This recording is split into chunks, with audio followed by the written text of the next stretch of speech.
don't have my quotes here, but something about me, I don't know what chapter it is, but it said, when Jesus does miracles, he says, don't tell anybody, keep it quiet.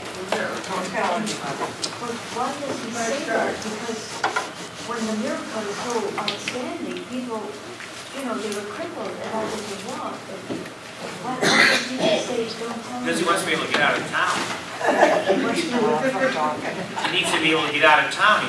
Otherwise, he'll never get away and get to the other places he needs to go. I never thought of it.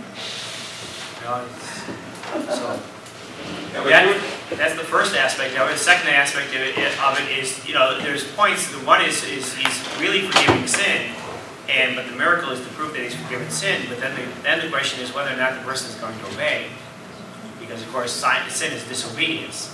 And so you know, don't tell anybody, but go off and tell somebody. Well, obviously they're not willing to obey God. They haven't really converted anything. They've just been healed.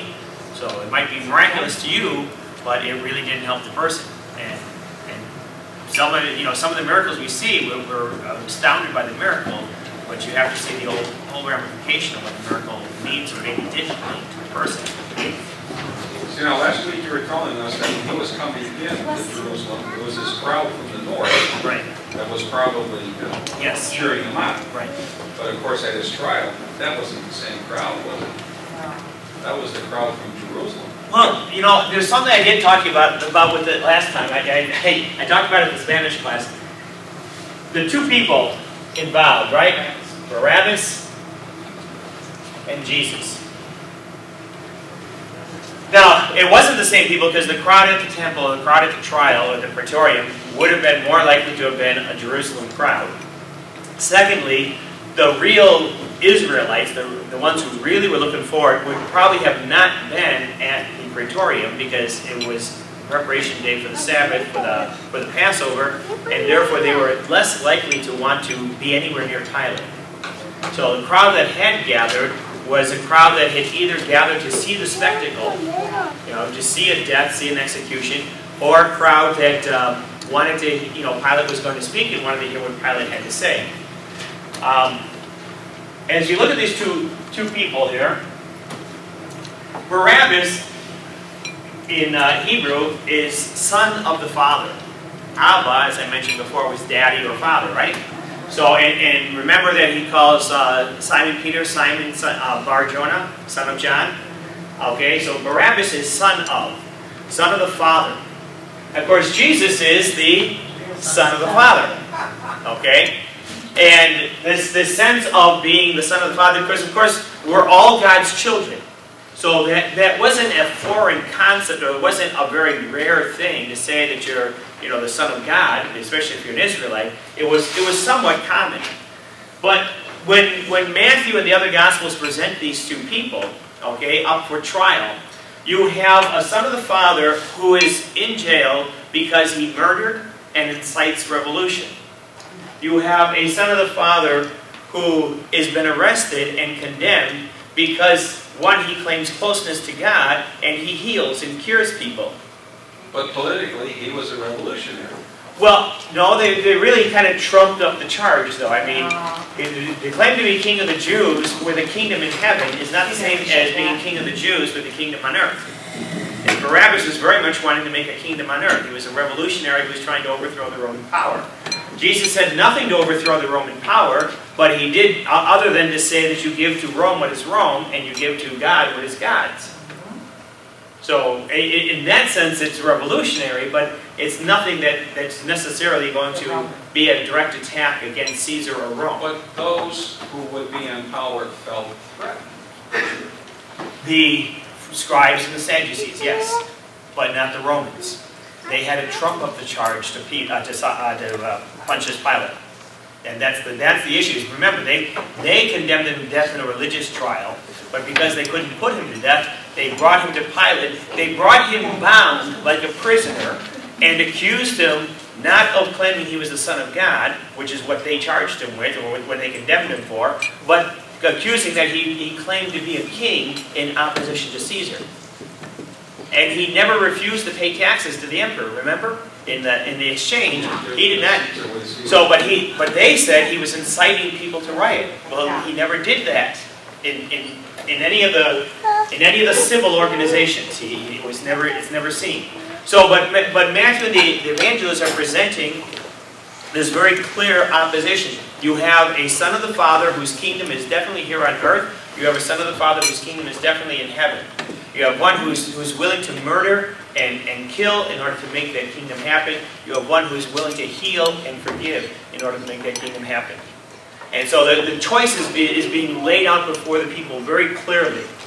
This is which son of the Father do you want? Okay? And of course, when the people choose Barabbas, they're choosing death and earth and finality here. They're choosing this earthly kingdom, that one that's filled with murder and death, as opposed to choosing a heavenly kingdom that's filled with mercy and life. Don't you think it would have been a lot easier if they could have had affordable health care? Maybe. Moving forward with this, you have the other issue here. Of course, so you've got this crowd that's gathered around, and they're outside Pilate's, and they're outside the Praetorium, in Pilate's garden, basically, or at the patio there. And Pilate, who is not a very well-loved man in Judea. Pilate ruled Judea with a very, very strong hand, very authoritarian. He was very quick with punishment. Pilate is obviously wanting to let Jesus go free.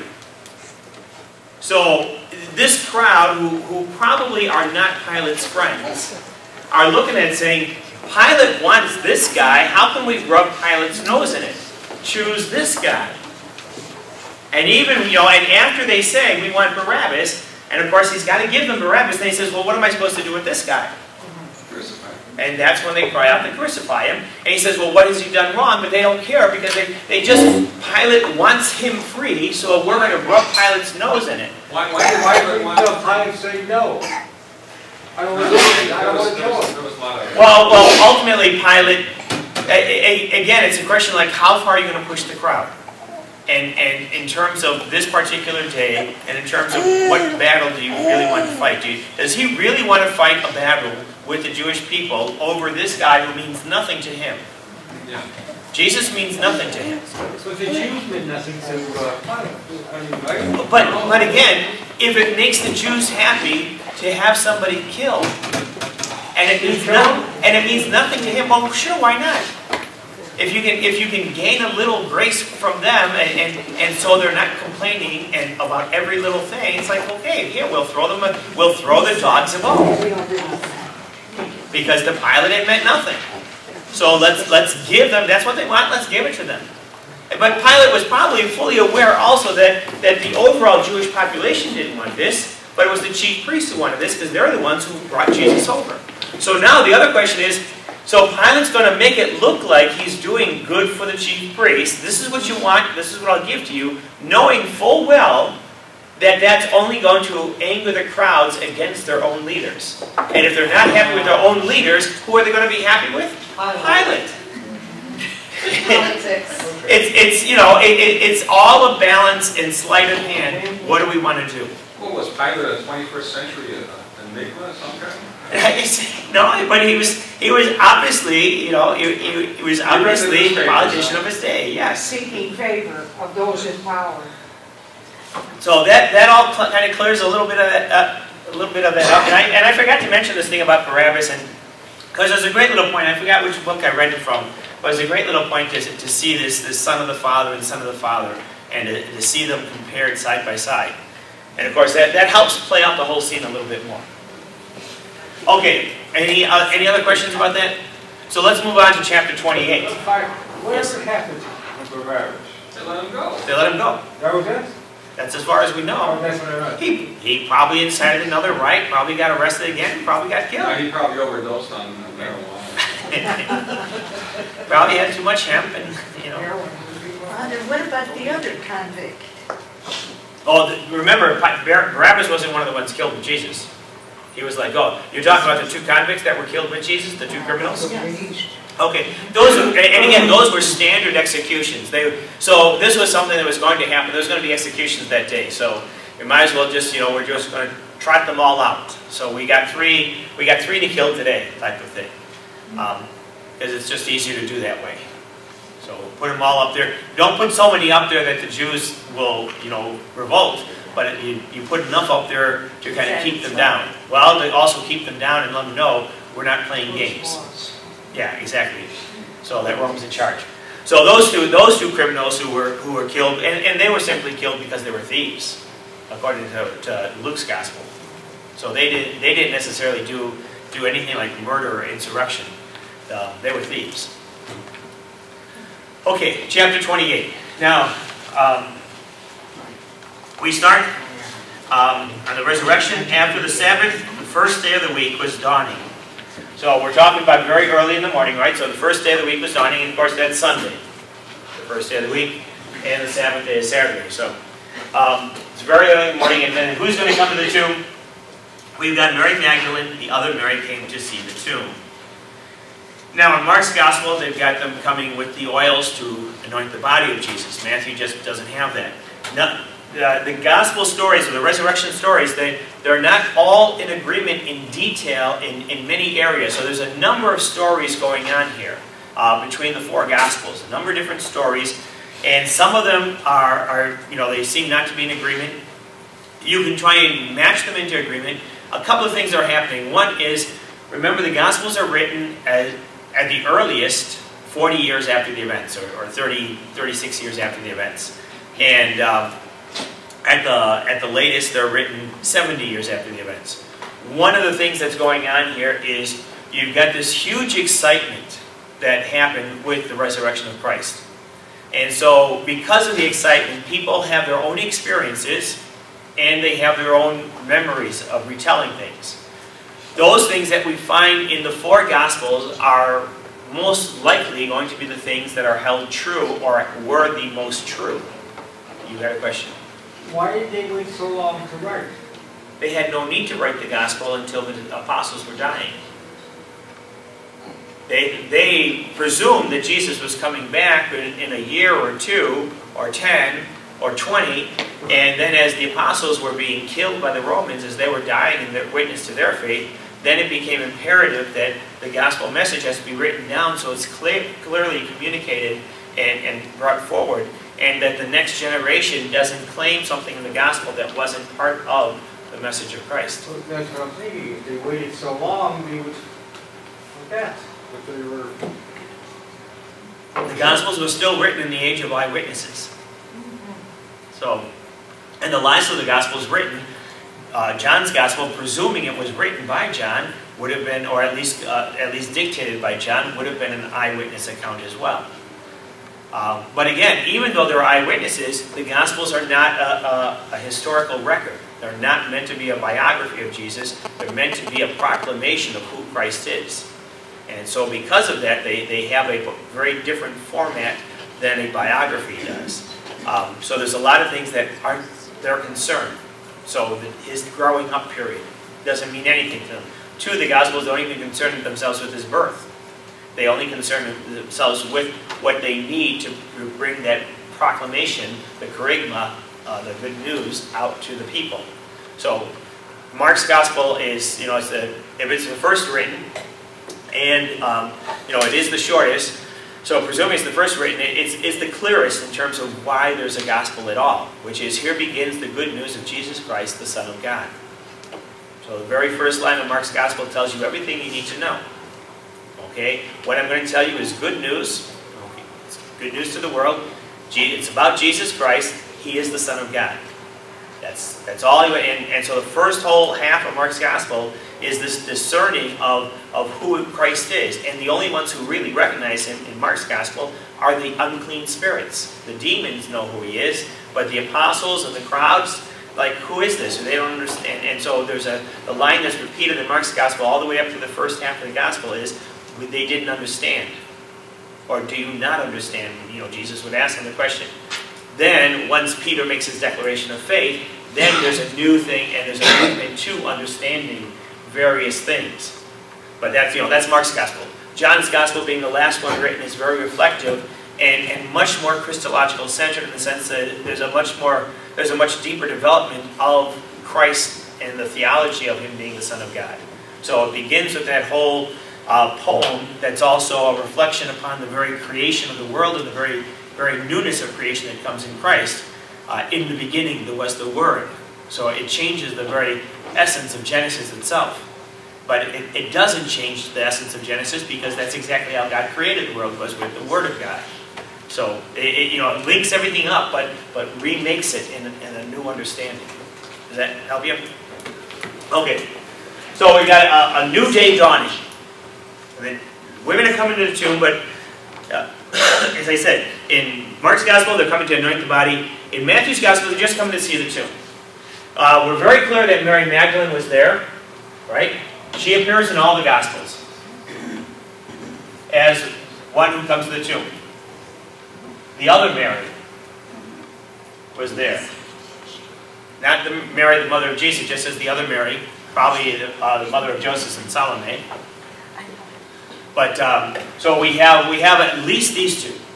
And then in Luke's Gospel, we have Jesus' mother there as well. We have a number of women, depending upon the group. In John's Gospel, the group of women come to the tomb very early, find the empty tomb, they run off. Mary Magdalene returns to the tomb.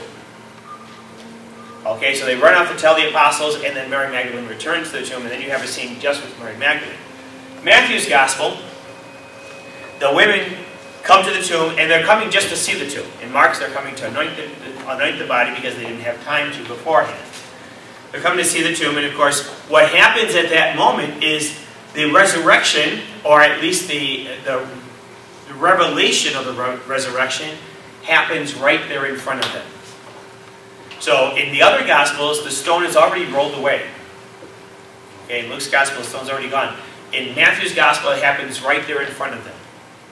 There is an earthquake, an angel comes down from heaven, the stone pushes away. The soldiers are there, but they're struck dumb or in their amazement. So they're paralyzed with fear.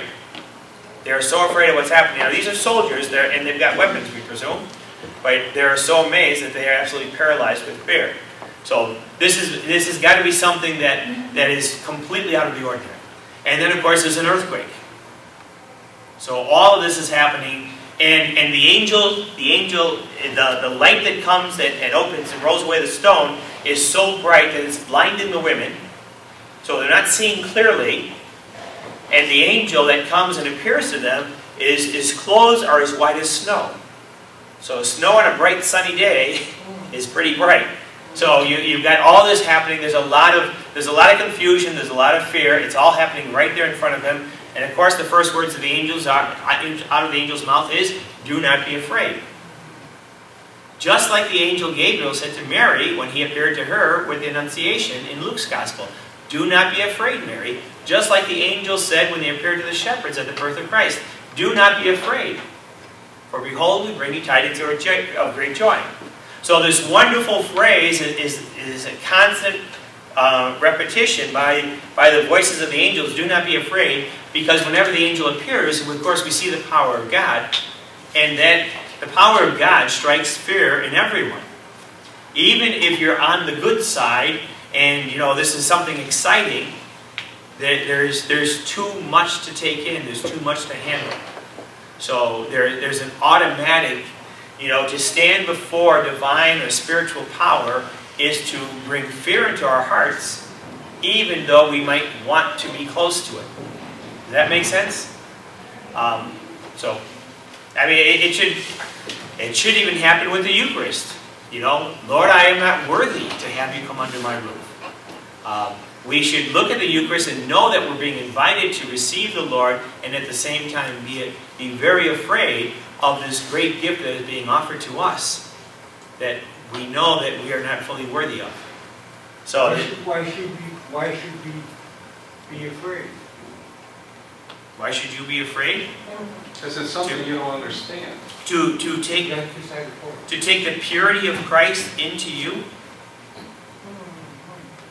To stand and be so bold as to hold out your hand and expect to receive God Himself. You shouldn't be afraid of that. It's something we want. If you have faith Why should you be afraid? Even if you have faith. Because you believe. Peter walked out. Doesn't Peter get out of the boat and walk on water? But he sees the, and because he's looking at Christ, but he also feels the wind. He sees how strong the wind is, and he's afraid of the wind. And he falls because of his fear. Remember, remember the one of the highest of the spiritual gifts, the gifts of the Holy Spirit, is awe, because God is awesome and awful. The power of God is awful to behold when it's enraged against us. The love of God is awesome to behold and to receive when it is shared with us.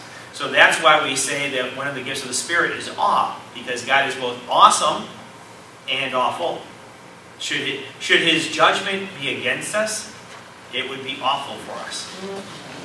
And if you can't think of anything why you should be afraid of God's judgment, then I'd say sit down and think a little bit. But all of us have sinned that we should be afraid of the judgment of God. And yet at the same time, we also know that we're being invited to the table. So we should be greatly rejoicing at the gift that is set before us, but never receive it with such a proud heart as to presume that we're worthy of it, even if we've gone to confession. Yes, sister. Sometimes I see people who have grasped this because they right before they get to the priest, they kneel down. I've seen that quite a few times in some churches. Well, because we used to kneel down when we received communion. Back in the days of the communion rail, everybody knelt down, and they don't want to give that up, and they have the right not to. They have the right to kneel down should they choose to, because again, it's their love for the Lord, it's their show of respect and show of love for the Lord and their devotion, and that's perfectly fine. It makes communion much slower that way, but that's their choice, and Before we weren't even able to touch. Right. The priest put it on your tongue, and God help you should your teeth touch the host, right? You had to let it dissolve. Because again, we were so concerned with the greatness of what we were receiving that we tried to be as humble as possible in receiving it. And some people wouldn't receive it every Sunday because they realized that, even though they didn't have a mortal sin, any one of their venial sins, even walking up the aisle, they might have a sin that makes them unworthy of the greatness of what is before us. At the same time, no matter how stricken we are or how terrible we feel about judgment, the angel is reminding us not to be afraid. Exactly. Because there's grace. Exactly. And I think that's what you were talking about or trying to get at, that you don't have to be afraid because you know that in the moment there is grace. Again, if you're by yourself, you have to be afraid. But the angel of God is inviting you not to be afraid. Yeah. And even invites the women to look inside the tomb. So if you don't believe what I'm going to tell you, look inside the tomb. He's not here. And of course, Jesus doesn't come out of the tomb at that moment because he's already raised from the tomb. So again, in the previous Gospels, or in the other Gospels rather, the stone is already rolled back, and so it's presumed that Jesus kind of bounded out of the tomb. The rock split or rolled off to the side, and Jesus, pushed his way out, with the power and the glory of God. In Matthew's Gospel, the resurrection itself is even more miraculous, if you want to think about it that way, because the tomb was still sealed, and yet he was not there. So he didn't walk out of the tomb, but, if you want to use a Star Trek analogy or whatever, he's transported out of the tomb. So all of his molecules were removed from this place and reformed in this place in order to make that happen. So it's even more miraculous. Other Gospels give you the impression that, you know, he rolled off the burial cloths. In John's Gospel, they were put to the side, and he walks out of the tomb. But this is very early; nobody's around to see it. Matthew's Gospel, the tomb is guarded. The guards are there. They didn't, you know, they're there, and they're actually paralyzed with fear. So there's a whole thing going on that this is even more powerful. The way this is set up. Again, nobody. Ultimately, it still says nobody actually saw the moment of the resurrection. So nobody saw him get out of the tomb. But they know the tomb was empty. And so they're trying to describe it, and Matthew, of course, is describing this very, very powerfully. And with the angel of the Lord descending. In Luke's Gospel, the two angels are here, sitting in the tomb. And if you've ever been to the tomb of Christ, you know, at the Holy Sepulchre, which is inside a much larger church, the tomb is very, very small because it was a tomb carved out of rock. And so, you know, they kind of carved out the mountain around it and just left the building or the rock that it had been hewn out of. And you can go inside. It's a very small door. You can go inside and see the slab that was carved out in order to put a body in there. And of course, in Luke's Gospel, you've got two angels, one sitting at the foot, one sitting at the head. And they talk to the women as they come to see the body. But they would have to be very small angels compared to the one who comes in Matthew's Gospel and kind of comes down with a standard and boom, everything moves, the earth quakes, the boulder splits, and you know, he's like light before them, his clothes are dazzling as snow, and you know, he has to say to them, do not be afraid. So there's different ways of doing this. All they basically know is that the tomb was empty. So that's what they're trying to convey, but Matthew's doing it very, you know, in a literary style that conveys the astonishment of the people. They were astounded. All the disciples were astounded. And of course, the other truth that we know is that the women told the news to the men. They told the news to the apostles. So this is always in all four Gospels. So this must have been a fact. Because there's no reason why in a patriarchal society, in a society that is very male chauvinistic, why they would, you know, hold on to a story that the women told the men unless it was essential to the very nature of the story. And it was something that could not be retold. Well, they were doing women's work. What do you want? In Mark, they were doing women's work. In Matthew, they were just simply coming to see the tomb. But again, so the details of the story are somewhat different in each of the Gospels. The essential element, the women, the most essential element, Mary Magdalene, is constant throughout. The fact that the women are the witnesses to the men, and then the men have to see for themselves, that is also constant throughout. Those two facts we're sure of. And then the retelling of the story in each of the Gospels is played to the audience in order to help them understand. And there's no need to say that this didn't happen. If Matthew's Gospel is written second, did he just simply expand on the story of Mark? Matthew presumably was also, if he wasn't the eyewitness, if it wasn't St. Matthew, then it was someone who knew Matthew well enough to be close to an eyewitness. And therefore, he wouldn't just make it up. It had to have been something that was carried along. So some of this was being retold and retold. And the other Gospels don't contradict it. They just don't include all the pieces. So as we look at the four resurrection stories, they're not all the same, but they're not necessarily in contradiction to each other, in conflict with each other, but the pieces are differently told. The guards were shaken with fear and became like dead men. Then the angel said to the women in reply, "Do not be afraid. I know that you are seeking Jesus the crucified. He is not here, for he has been raised just as he said." Which of course is essential to the storyline as well. Jesus predicted his passion and his resurrection. He didn't just say 3 times in Matthew's Gospel that he was going to die. He also predicted that he would rise again 3 days later. And when the Pharisees and scribes, when we get to, I think it's chapter 14, when we go back to chapter 14, and we look at the Pharisees and scribes, and they're asking Jesus for a sign, he's going to say, no sign will be given to you but the sign of Jonah.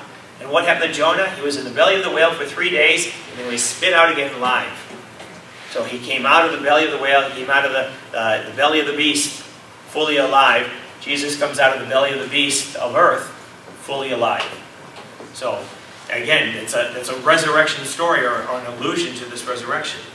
Now, whether or not that was put in because of this, or that was actually said and then made true, that's up for debate, and we'll talk about that when we get back to those chapters.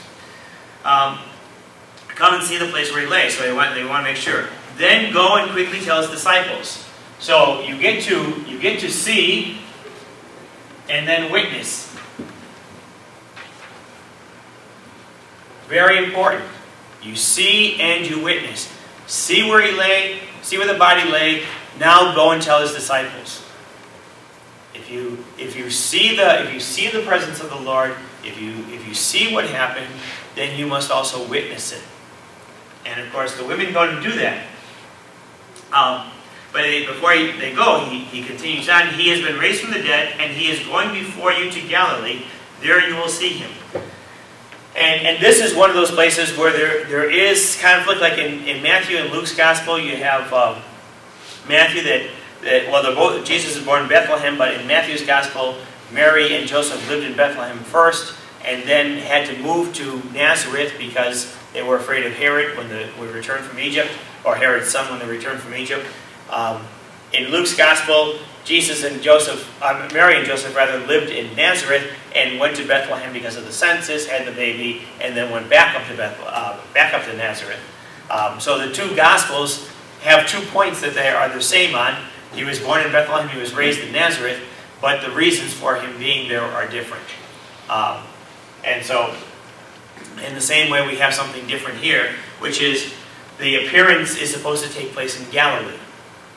And yet, the other Gospels, Luke and John in particular, are going to have Jesus appear to his disciples in Jerusalem first. So, in both of those Gospels, he's in Jerusalem when he appears to them. Jesus told the apostles that in the 3 days he was going to resurrect. Mm-hmm. Why were the apostles there at the tomb to see the resurrection? Why weren't they there to see him die? They're afraid. They were still afraid. And again, it was early in the morning. It's before sunrise. You know. You need to say those guys were Mary crazy. Magdalene was there. No, that's Mary Magdalene. She's like that. The woman with attitude. She gets up early. She anoints him and all that kind of stuff. The apostles have time. It's early in the morning. Let them get up. They have a cup of coffee. Go get some breakfast, and then saunter over to the tomb and see what's going on. Yeah, exactly. Well, it doesn't say why, but presumably they were still afraid, because in John's Gospel it keeps talking about the apostles being locked in the upper room, and not just for that day, they stayed there that first Easter, which means they probably stayed there from Friday afternoon all the way through to Easter Sunday, and Jesus appears at night to them, so that's Sunday night. But they're also locked in the same room the week later, so they continue to stay in that room. So they were very much afraid of what was going on, and they were very much afraid that they were next on the list of, the Pharisees and Sadducees. If they want to wipe this thing out, if they want to wipe out Christianity, they need to do it right away, because there's a very small group of people who are witnesses and faithful, or at least faithful enough to be able to keep teaching what Jesus taught, and that's the 12. So they're very much afraid that if they're next on the list, the whole thing is gone. But I don't even think they were thinking about it in terms of church. They were just thinking in terms of their own personal lives and what would happen if they left the upper room. Mary obviously wasn't, and she was there at the foot of the cross. But women were also safer because they were less likely to be arrested, and because they were not allowed to have voice in either courts of law or anything like that. Or they were not allowed to be credible witnesses in a court of law or in front of people. They were not allowed to do public speaking. the women could be free to sit at the foot of the cross. They could also be free to go to the tomb, or and see what they see without necessarily having to worry about anybody arresting them. Nobody would believe. Well, yeah, nobody would believe them. Nobody would take them seriously. Just women. Exactly. That's in those days. That's what they thought. So if they're just women, we're not going to worry about that. But the women are the ones who are the witnesses, and it's very clear they're the witnesses. So as I said, there's a difference here whether or not he meets them in Galilee or meets them in Jerusalem. It doesn't mean that the difference has to be in conflict, but rather that both and. So it's not either or, but it can be both and. And again, if we're dealing with people who have a particular point of view or are trying to tell this story, of course Matthew knows that there was appearances in Galilee. John talks about appearances in Galilee, even though there were appearances in Jerusalem. So they know there are appearances in Galilee, and that's kind of what helped get them moving. But they also know that the whole thing, in terms of Pentecost and all that, happened in Jerusalem. So Matthew, though, isn't concerned with that. He's concerned with telling the story and of course, getting Jesus back to Galilee for those appearances, and then also bringing forth these Galileans who are going to be the first, the apostles, the first bishops of the church, who are going to be the first witnesses to the world of Jesus Christ. So, they were then they went away quickly from the tomb, fearful yet overjoyed, and ran to announce this to his disciples. And behold, Jesus met them on their way and greeted them. So here's the next thing that also happens. So they meet Jesus. And of course, in John's Gospel, what happens is Mary first goes back, tells the apostles, comes back to the tomb, and that's where she meets Jesus, and she doesn't recognize him. And but here we've got both of the women, and they're meeting Jesus. Now there can be any number of things with this, and again, you've got different interpretations, and we're not going to try and make all the Gospels mesh together tonight. But in John's Gospel, you've got Mary coming back, and she's still at the tomb weeping because she doesn't know, she doesn't understand it all. But here we've got Jesus telling her, showing himself to the women so that they have the courage to go forward. They approached and embraced his feet and did him homage. So they recognize him. They don't just recognize him, they recognize him as Lord. And then he says to them, "Do not be afraid," again, which is, it's the second most common phrase in the Bible, or in the Gospels rather, "Do not be afraid." And then here's an interesting phrase, "Go tell my brothers to go to Galilee." Now, again, you can say, well, okay, well, he's just referring to his apostles because they were good friends and all that, so go tell my brothers. He never calls them his brothers anywhere else. And I didn't see this in the highlighted in the commentators, but Jesus never calls the apostles his brothers. He calls them my children, but he never calls them his brothers. He calls them my friends in John's Gospel. Yes. We have met a guy that his native language was Aramaic, and he even stayed with us a while. So when we showed him half of the Bible was open, he saw Tabitha. Oh, he said, "That's my language." But his grandmother used to read the Bible to him.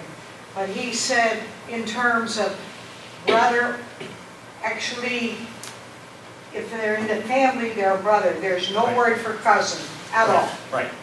And we talked about that when we talked about, the family of Jesus coming, the brothers and sisters of Jesus coming, and that whole thing. There's no word for cousin. So, but then everybody who's related was considered brothers. But again, now you're not talking about family, you're not talking about blood relatives, but you are talking about people who are friends, and so it would be a term of endearment. The only reason I'm mentioning this is because it's the first time it's showing up. My family. And, but he never says that elsewhere. He does call them his children. He does call them, my friends in John's Gospel in the Great Prayer. I no longer speak of you as slaves, but as friends, because a slave does not know what his master is about. But he always keeps that hierarchical kind of thing there. This one kind of eliminates that. But it doesn't mean that it's necessarily eliminated. It's a term of endearment. But it's an interesting turn of phrase that's not seen elsewhere. They go to Galilee, there they will see me. And while now the guards come and they report. And this is an odd case. So the guards come, and of course Pilate is the one who set the guard up, or who allowed the chief priest to have the guard. The chief priest came to Pilate the next morning, on Saturday morning, and said, we need to have a guard in the tomb just in case this resurrection thing, and they try and steal the body. So Pilate gives them the guard. So they're Roman soldiers, but they're really under the command of the chief priests, who are going to try and make sure that the tomb is secure. So the guards go, and they don't go back to Pilate. They go to the chief priest, because they're the ones who told them keep eyeing the tomb. They tell the whole story.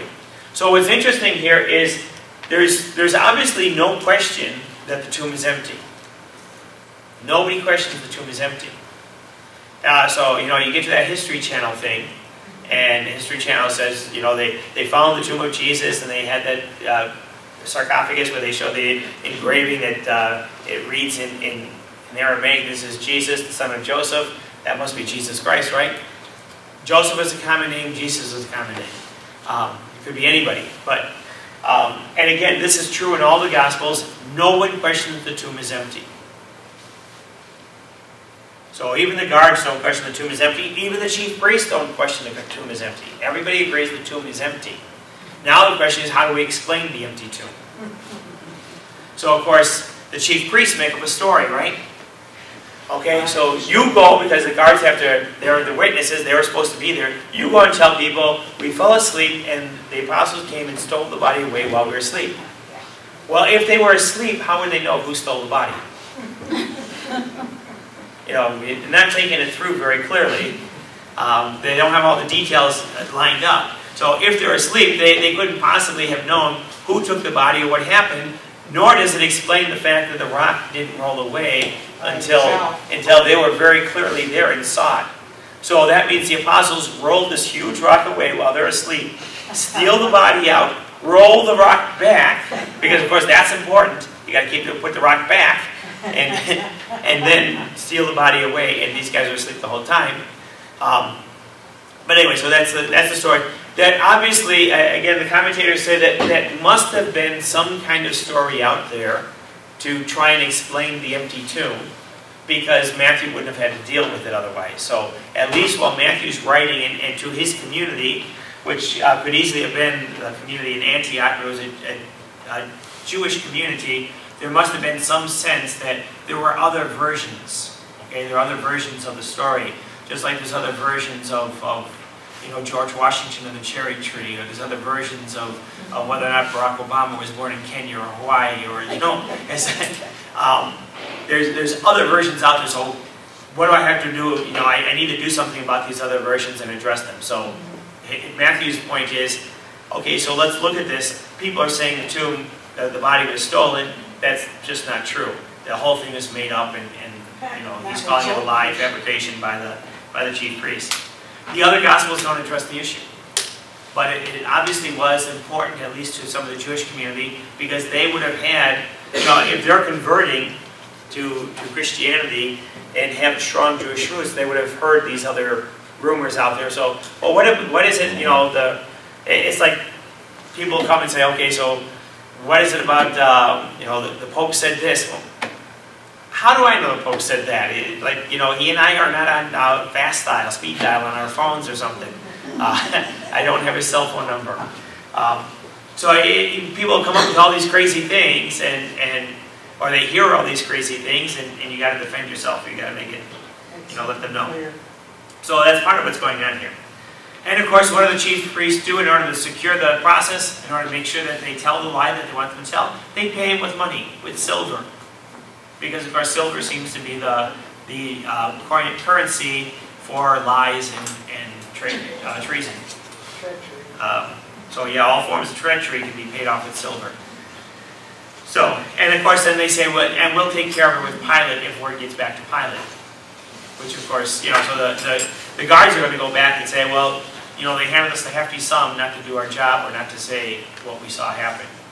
which of course only makes the witness of the guards even more important or more credible, because if that's what happened and they're being paid off not to say that, and they told the truth anyway. well, they probably did. They probably got drunk on the money and, were talking, and bragging their buddies, because otherwise, their buddies are going to laugh at them and say, you fell asleep and let them steal the body out from under yours, but it's Laurel and Hardy. No, it was poor. But that's what they're. So in order to avoid that, they would have told the truth somewhere along the line. So let's go to the final parts of the chapter 28. So the 11 disciples went to Galilee, to which Jesus had ordered them, to the mountain which Jesus had ordered them. And the ascension, of course, this is the ascension scene, and it's told in cycle A on the Ascension Mass.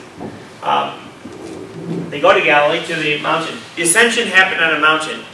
In Luke's version of the ascension, it happens in the mountain just outside of Jerusalem, so the Mount of Olives, actually. I think it's the Mount of Olives. I'm trying to think of when I was there. Jerusalem was there. We were over here. It was very early in the morning when we went up there. So, but I think it was actually the Mount of Olives on one side. So it was a mountain. Men know how to read maps. Yeah, but it's happening over here. And Bethany is on one side of the Mount of Olives, and Gethsemane is on the other side, so it probably was the Mount of Olives. Because we weren't in Bethany, we weren't in Gethsemane, we were kind of between there and also was able to look upon the city. So, but Jerusalem is on a mountain itself, surrounded by mountains, which made it a formidable city. So they get to the mountain, they saw him, they worshipped him, but they doubted. Now, the way the translation is written, or the way the Greek is translated over, it could also be, but some doubted. So they worshipped him, but some still doubted. So it may not be that they all doubted. It may simply be that the idea is that they were unsure. So we're not talking about doubts like they doubt that he's really risen or he's really there in front of them, but they're unsure of what to do next. Because of course they're still afraid. In Matthew's Gospel, it almost like this just happens. And we don't have a clear time frame as to when this happened. So, of course, from our Catholic point of view, the Ascension happens 40 days after Easter. But in Matthew's Gospel, there's no time frame for this. So they don't know. And whether or not this is a second kind of sending off or a different story than the Ascension itself, that could very well be. That, because Jesus appeared a number of times to the apostles and would leave them and then would come back and appear again. So whether or not this was a separate time, maybe later in the week, that he appeared to them and said, gave them this commission, or whether or not it's the actual ascension, that's not clear in any of this. What I want to point out, though, is, after the doubting, then Jesus approached and said to them, all power in heaven and earth has been given to me. So this is an interesting way to greet everybody. So rather than calling them my brothers, he now talks about all power being given to him. And of course, we go back to that whole idea of Son of God. And this is one of those phrases that go back, I think it's to Isaiah.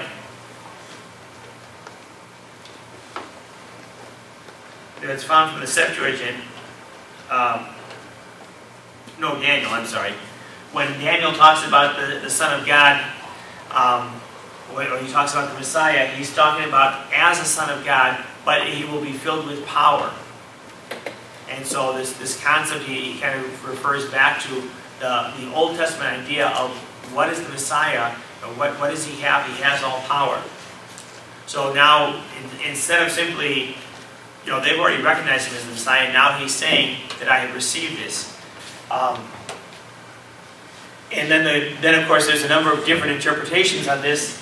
And the most likely, or what I think is the most likely format for that is to recognize that because he is the Son of God, all power is his. So it's been given to him because he has completed what had been asked of him. And that he is the Son of God. As opposed to, there's somebody who just kind of now got onto his throne or something. So it's not that he didn't have the power before, but rather he's completed his mission and now he has this power.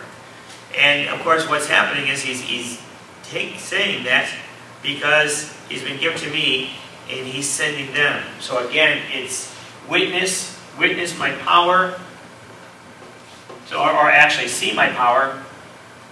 Here I am, witness it to the world.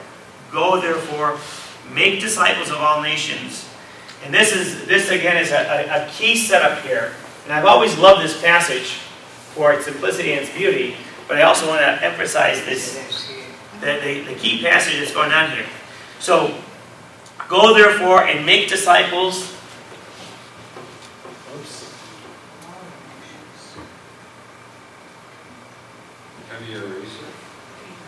Disciples, all nations, baptizing them,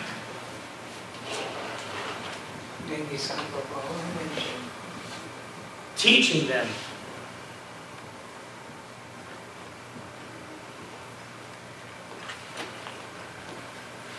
it's not one thing only. It's a very clear process here. And this is all part of the same sentence here. Go therefore, make disciples of all nations, baptizing them in the name of the Father, and of the Son, and of the Holy Spirit. And this is, of course, the first time that Holy Trinity formula is being used. But remember, the Spirit was present at in the desert. The Spirit was present at the baptism of Jesus. And so there's that whole concept of being Father, Son, and Spirit, because at the baptism, all three were present in the voice of God. This is my beloved Son. But the Spirit descended upon Jesus like a dove. So, baptizing them in the name of the Father, and of the Son, and of the Holy Spirit, teaching them to observe all that I have commanded you. So, all of this together. And the reason I say that is discipleship is not simply because somebody's been chosen by Christ, but discipleship is what the witness is about. So when we witness our faith, it's not simply to say that, okay, I'm a disciple, but the whole point of witnessing the faith is to make a disciple, to make a new believer. So how we live our lives is to inspire others to believe. When we talk about all nations, again, now, Matthew's gospel is very clear that he's got a Jewish community he's talking to. This is already written after the decision, the Council of Jerusalem, where they finally decided. Remember, the first apostles, the apostles first went out simply to the Jewish people to make converts. And then slowly they went to the other peoples. So there was a real growth, and there was a pivotal moment in the church in the year 50 at the Council of Jerusalem. All the apostles got back together in Jerusalem to decide, do we make people become Jewish before we make them become Christian? And the choice was made that we can baptize all nations. We can they don't have to become Jewish before they become a Christian. So that was the decision of the council. So this is obviously not only written post concilium, but it also has that mindset. So the mindset that is being written or presented to us is one that this is open to everybody. It's not simply for a few. And remember, that's how the Last Supper is, my blood will be shed, bless you, will be shed for you and for many. So this is being sent to all nations. But the other side of that is there's two ways of looking at that. So you're going out to all nations, so that way the people in Germany and the people in Spain and the people in Africa and the people in Asia, they all get the message, they can all become disciples. But the other side of that is also, it's not going out to all peoples, it's going out to all nations. And so that society itself must be conformed to the gospel. So that we're not simply converting individuals, we're converting societies, we're converting nations. And the idea behind that is that the nation itself takes on this role, this understanding of who God is and who Christ is.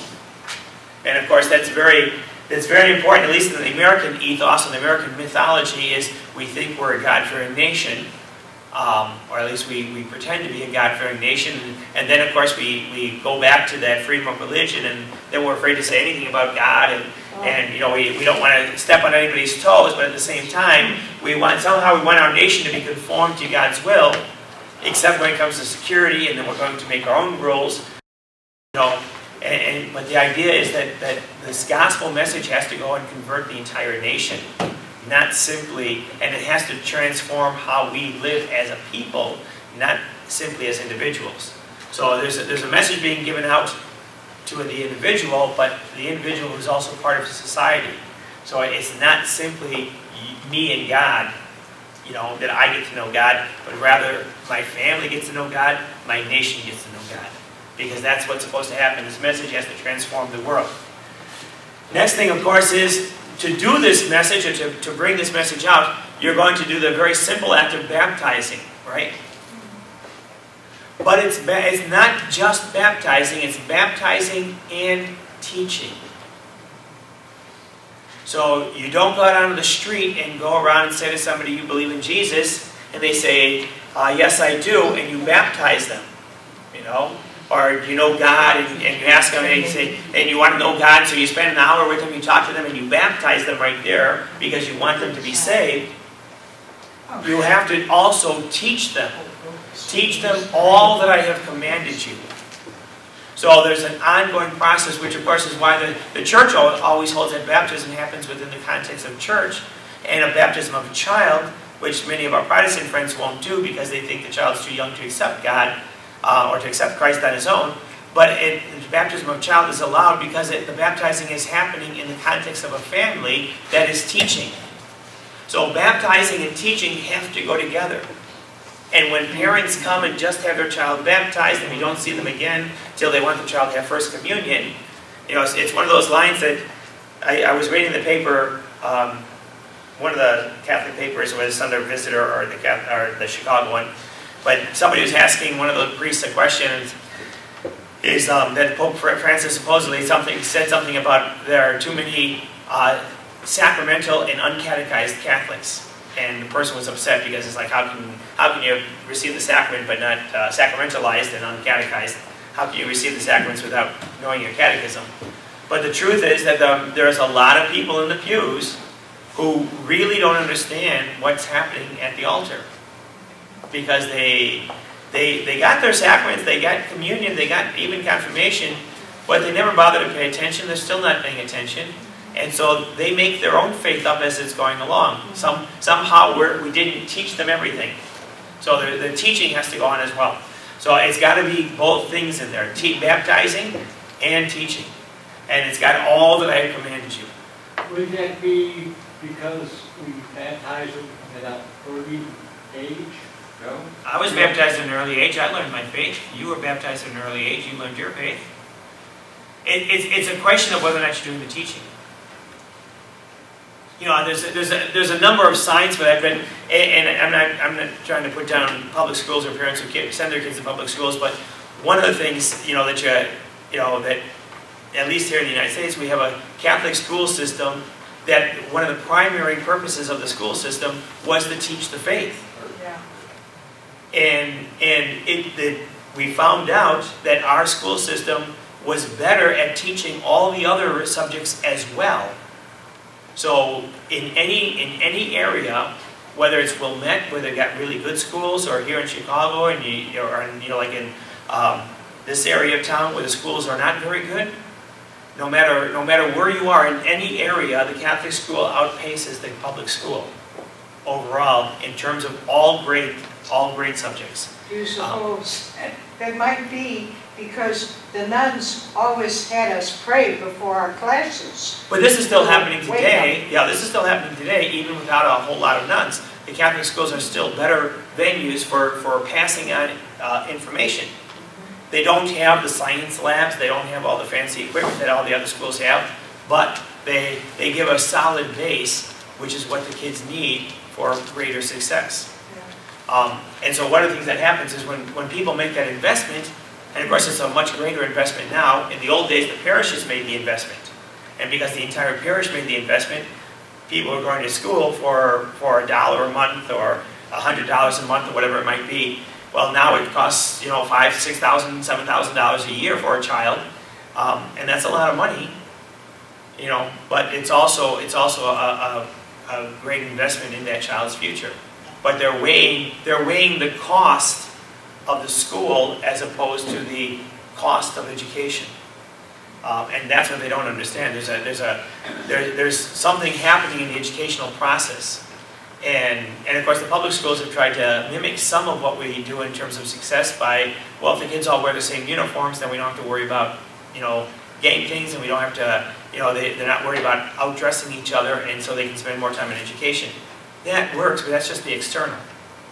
The reason why the Catholic school system worked, is because it was a parish-based operation that all the parishioners were part of, and everybody was invested in. And they said, okay, this is what we're going to do. And it was successful. But again, the teaching has to, the baptizing and teaching have to go together. And that does happen. Our CCD program, as good as it is, it's 2 hours a week as opposed to the hour a day, but that half-hour day or the hour a day is interspersed in everything else too. So, the teacher at any point in time talks about God, and they're free to do that, as opposed to teachers. Many of our parishioners who teach in public schools are very conflicted by the fact that they can't say something about God when they know that's the right thing to say to the child at that moment.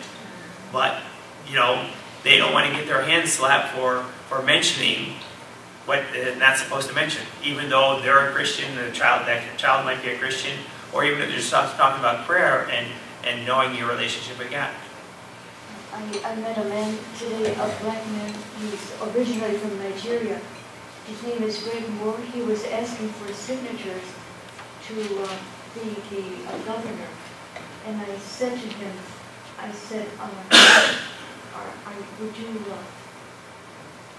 would you make laws and rules according to the mind and heart of Christ? And he said, yes, I am a minister also. He had wanted to be a Catholic priest, and his father said no. And later wanted to be a Baptist minister, and his father said no, but he ended up. But he feels that he can, I said, would you be ready to, make us a state that's under God? And he said yes. And he wrote a book too. And I said, how many signatures do you need? He said 5,000. And he has 3,000. So I put mine down because I felt that he was worthy.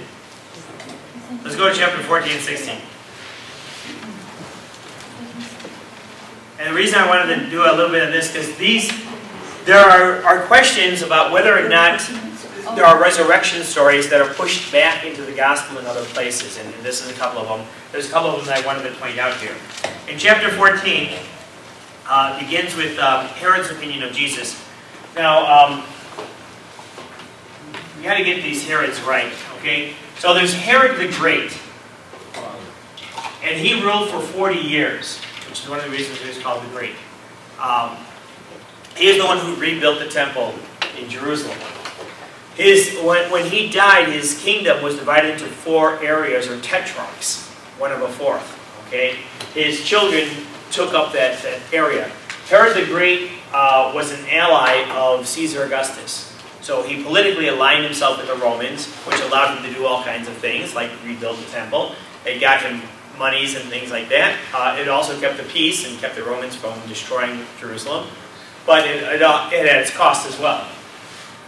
So, in the northern area, in the area around Galilee, there are 2 other Herods, because you know how, I don't know if you remember that Roland Burrs named all his children Roland, and the girls were named Rolanda, but the others were Roland 1, Roland 2, Roland, he had like 4 sons, and they're all named Roland. George Foreman, too. George Foreman, George 1, Judge Stewart, yeah, exactly. Herod named his children Herod as well, but they had a second name to it. So it was Herod Antipas and Herod Philippi. So you had different Herods. So when they're talking about Herod, it could be any of the children in a sense. One of Herod the Great's accomplishments was, and this is one of the things that he did in conjunction with Rome, or to please Caesar and curry favor with him, is they built a brand new city called Caesarea Philippi. Okay, and well, it was originally called Caesarea under Herod the Great.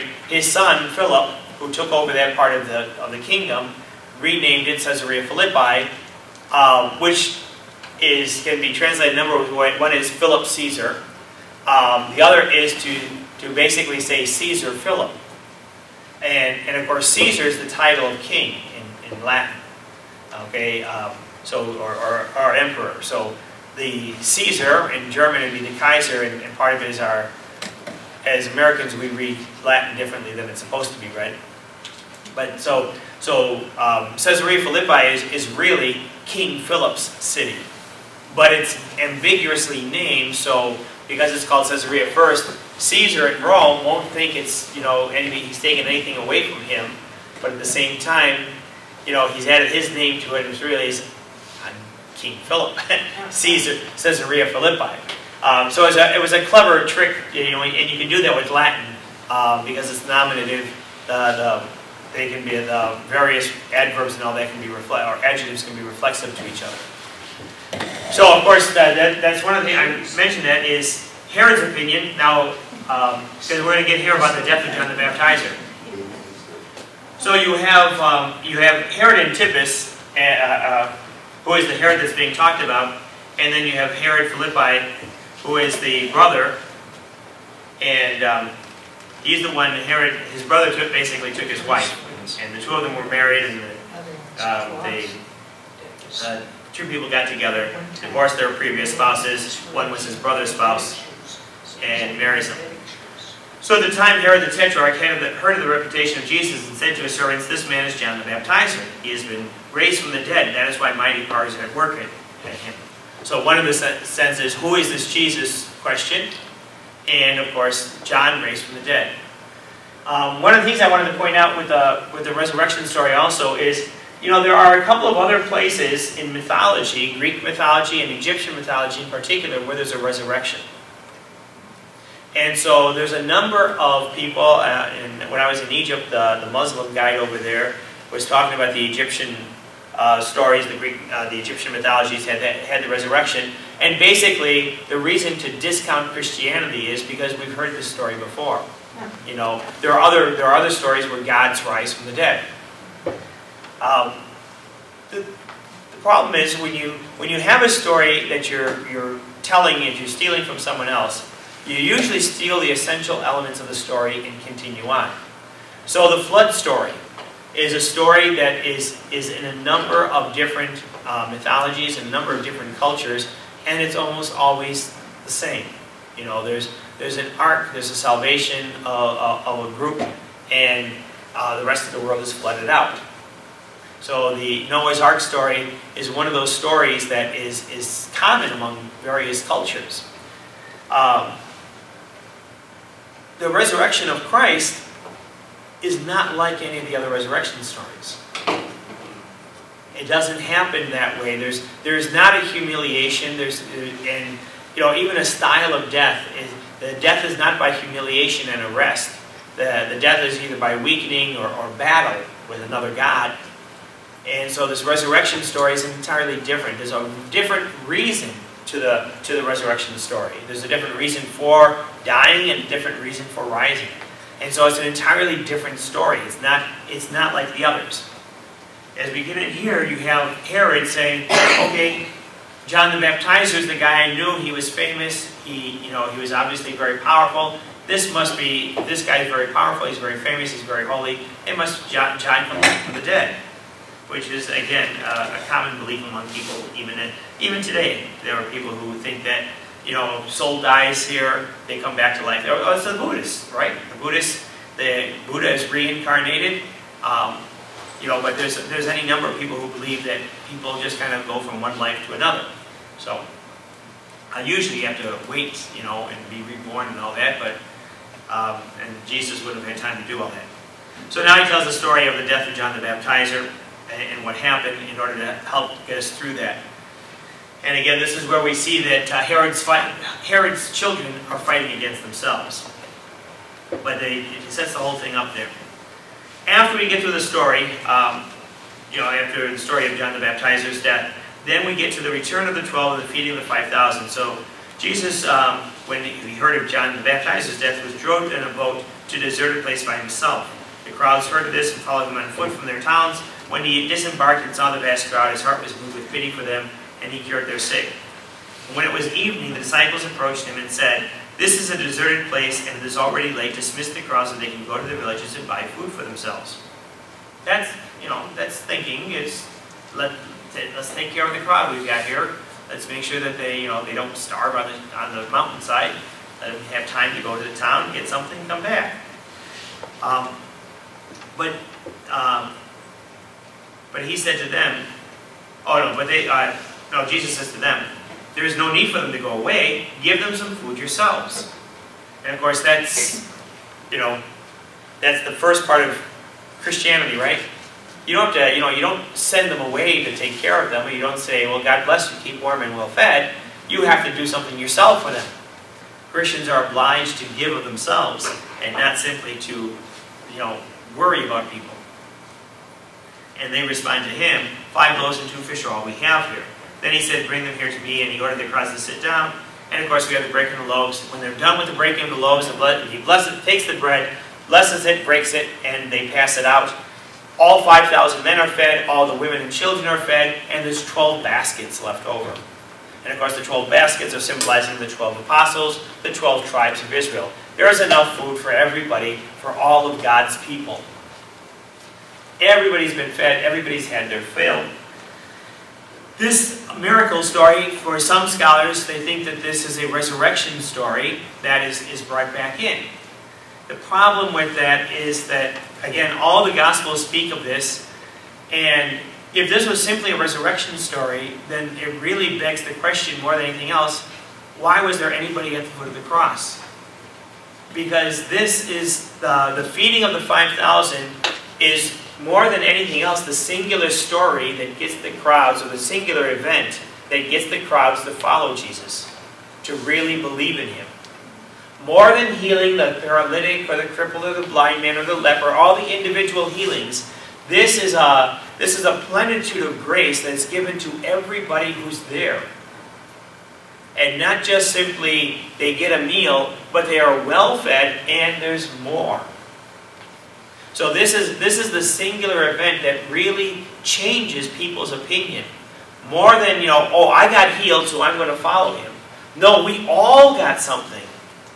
We all got something. We all got this grace upon grace, as John's Gospel talks about it. We all got this, no matter what our other needs were. So, and of course, this also likens itself to the Eucharist, which is the singular event in our Christian worship. As Catholics, the Eucharist is our focal cultic symbol, isn't it? So, because it's part of the cultic focus of the Church, some scholars think, okay, well, this must be a Eucharistic event or a resurrection event that was kind of reinserted in the Gospel in an earlier place. And I would doubt that that's what we're talking about here. What we're talking about rather is this is the event that got people at the cross.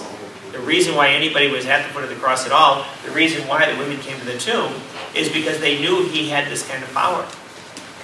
So they wanted to be there. This is what changed them.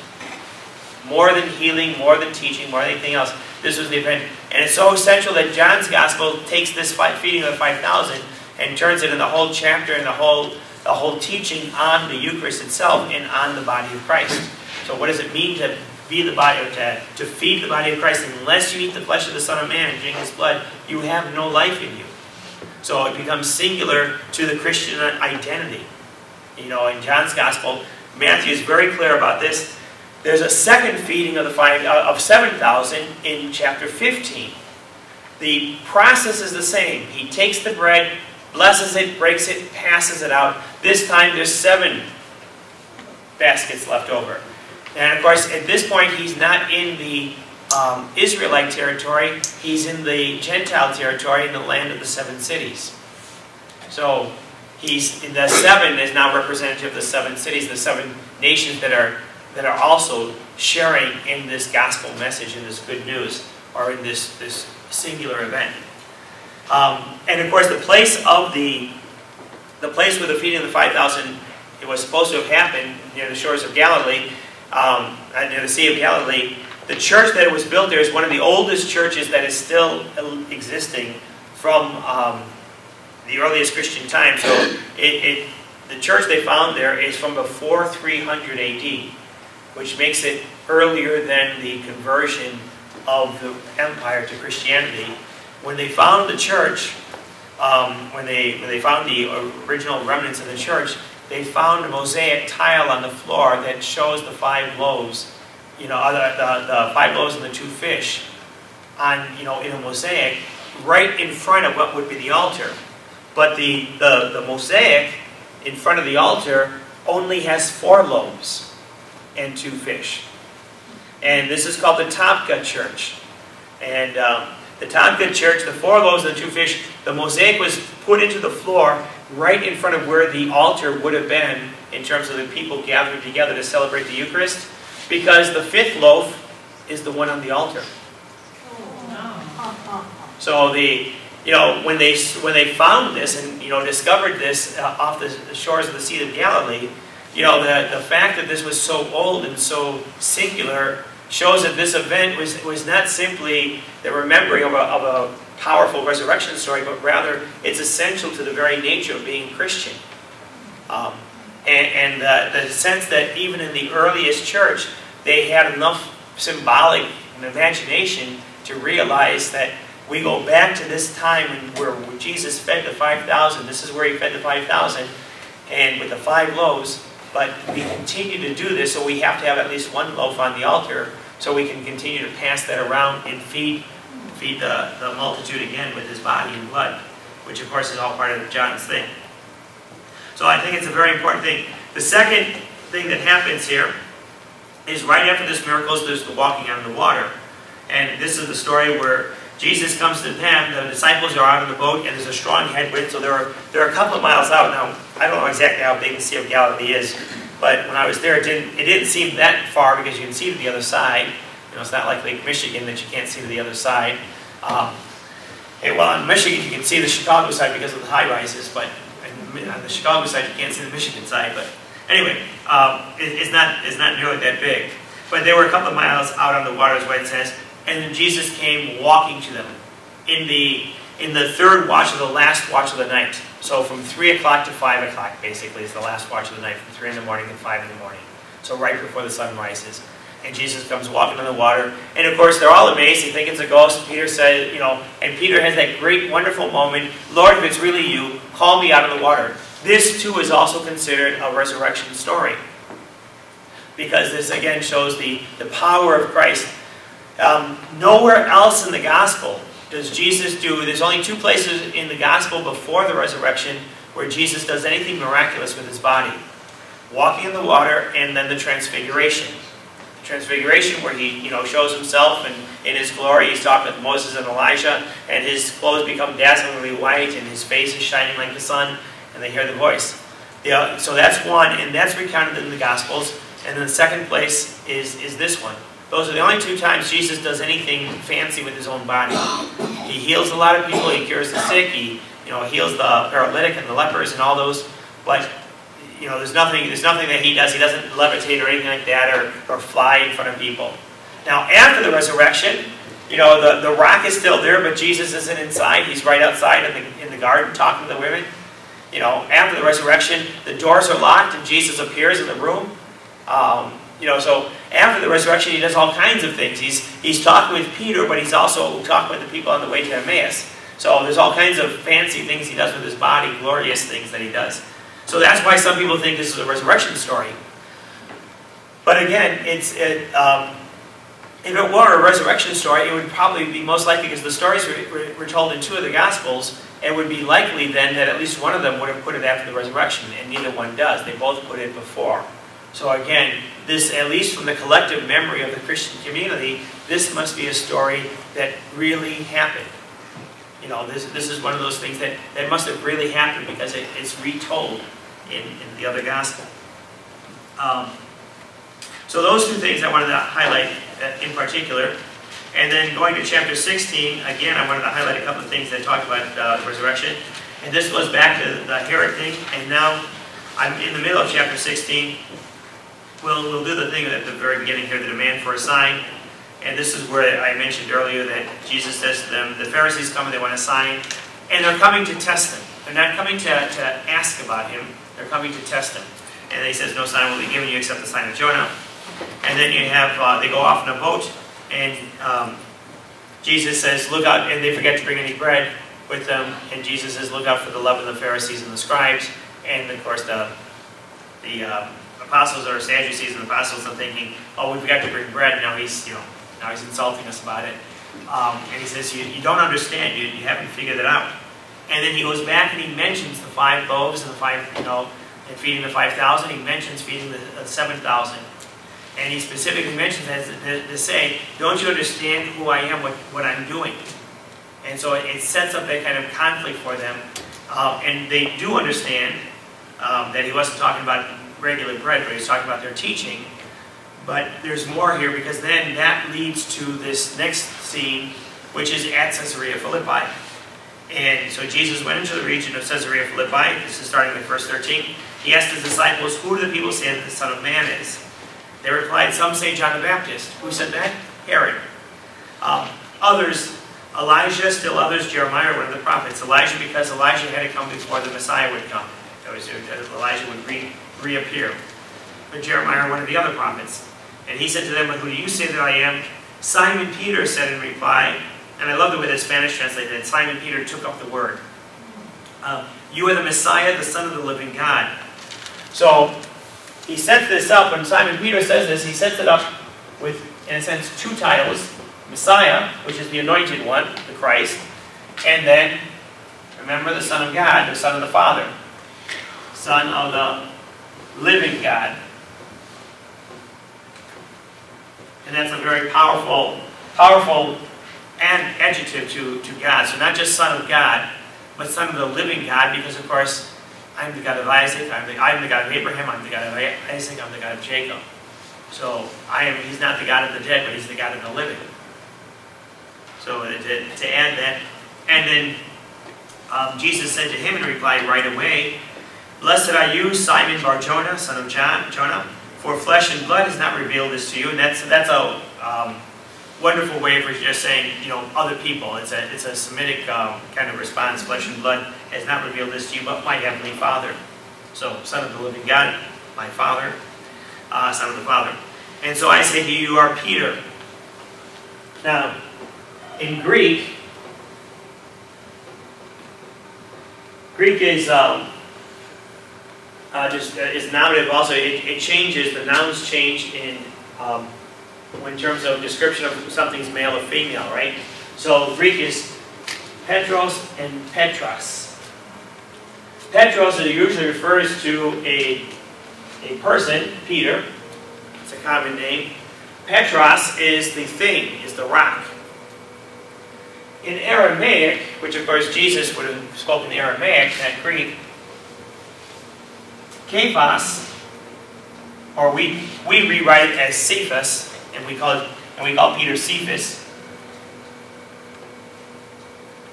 But Kephas is the word for rock. It is not a common name, it is not a name in Aramaic. The only time Kephas is used, or Cephas is used, is to talk about rocks. And it's a large rock. It's not a small rock. It's a large rock. It's a foundational rock. So there is no changing. So some of the Protestants, when they talk about this, because they read from the Greek New Testament, they'll say, "Oh, well, yes, he made Peter. He says, blessed are you, Peter. You will be called Peter. But on this rock is over here. So you're blessed, but over here, because this is Petros. This is the rock that I'm going to build my church on, but you're the one that I'm saying is blessed." That doesn't make any sense to begin with, because if you're talking to someone, you wouldn't say, blessed are you, and I'm going to build my rock over here. You wouldn't be looking at them and saying, and over here I'll build my church. Blessed are you, because I'll build my church. You'll be the rock upon which I build my church. But the Aramaic takes out this ambiguity. So, and of course, Jesus would not have spoken Greek, he would have spoken Aramaic. And so when he's talking to Peter, he's really talking that you are, and again, you don't call somebody a rock, and I guess unless you, like we use it as a rock head, But, you know, so he's saying something. The other interesting aspect of this, though, that I haven't seen in the commentators, and it kind of surprised me that I didn't see any of this on the commentators. You know, the phrase is, "And upon this rock I will build my church." And the word in Greek, the ekklesia, that's used in the Gospel of Matthew, as it comes to us, is a congregation or a community of people. So ekklesia, the church, is always, that means a community of people. But this is the only place that Jesus actually says he's building a church. Most scholars and most commentators always highlight the fact that Jesus never built a church, he never made a religion. But he did. You know, this is the one place where he says, "I will build my church." And he says it not only in Matthew's Gospel, he says it in Mark's and Luke's Gospel as well. "I will build my church." And so he is meaning to build a church. And as we mentioned last week with the Last Supper, the cultic image or the cultic symbols that he uses for this church of his, he takes the old church, the old religion, and he changes the symbols and changes their meaning. So, in terms of the Eucharist. So he gives us, not only does he call us to be a people, an ecclesia, a community, but he gives us the ritual in order to be that people. So he's already taught us how to pray, but more than just praying, because of course you can pray the Our Father in your room, you can pray it with others, it doesn't matter, but more than just praying, it's also the cultic action, the ritual action that says, this is what makes you my people, this is what makes you a people of God, or my church. So again, this is an important aspect to it. And then he goes on, and so I say to you, "You are Peter, and upon this rock I will build my church." So, and of course, this is meant to be the cornerstone, that singular rock, large enough upon which to start to build something.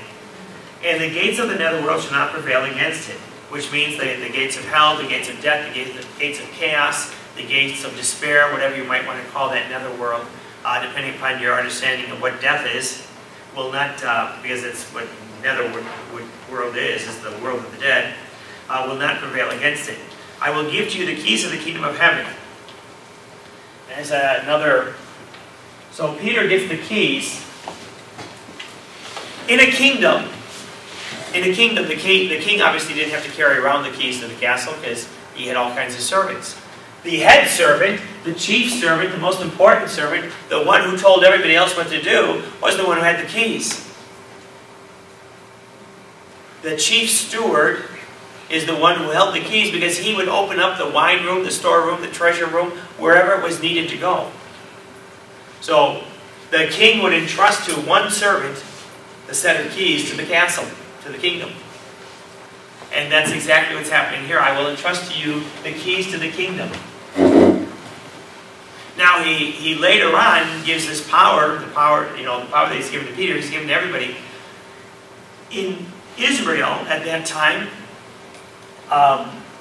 the chief steward, like the king, was a hereditary position. So you would inherit, if you were the son of the chief steward, you would most likely grow up to be the chief steward. Now you can obviously lose the job by, being bad or whatever, but it was a hereditary position. So it was a position that was passed from father to son. Just like the kingship is passed from father to son, so is the chief steward.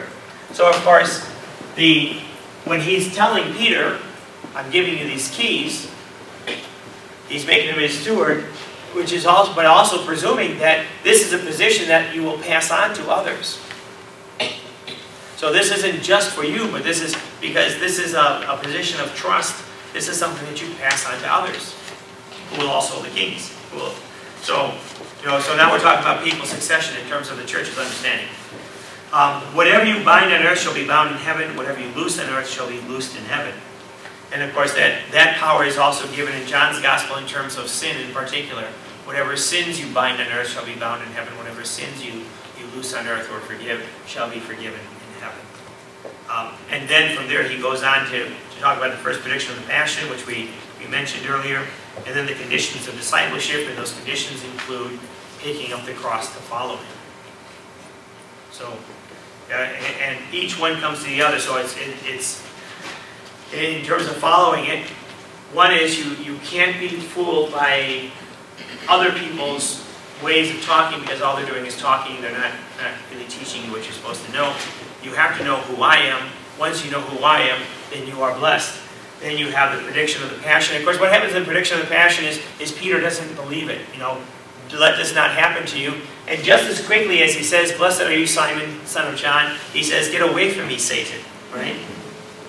So just as soon as he says, "God forbid, Lord, get behind me, Satan," you are an obstacle to me. The Greek word there is, or the Aramaic word for obstacle is a stumbling stone. You are a stone upon which I would stumble. You are a rock, but you are the rock that I'm going to stumble on. Okay? So the image is still holding up, which is part of what he's doing here is he's making that image continue, and it's still being strong. So he's still the rock, but now it's a rock that will cause him to stumble if he's not careful. And then comes the thing on discipleship. Any questions? We're way over time. I'm sorry. As I mentioned, I want to be able to finish this all off, and I know my voice is all I ragged. have the verse where it is about the keys of the kingdom. I don't know if I have it. The verse? We're in Matthew chapter 16, and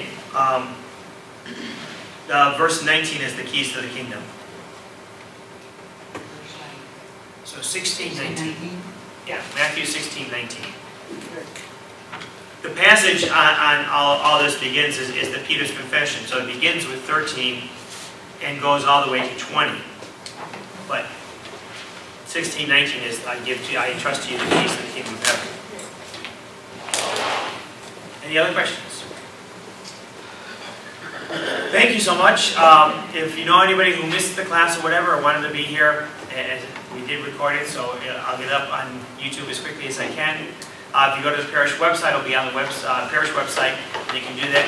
You can also look up the class. I've got it under Bible study or Gospel of Matthew and St. Aloysius Church, so if you go to YouTube and search those two things. If you just search for St. Aloysius Church, we have all of our Easter vigils and things like that on YouTube as well. So there's lots of things on YouTube. There's a lot of things from the youth group on YouTube as well. Thank you so much.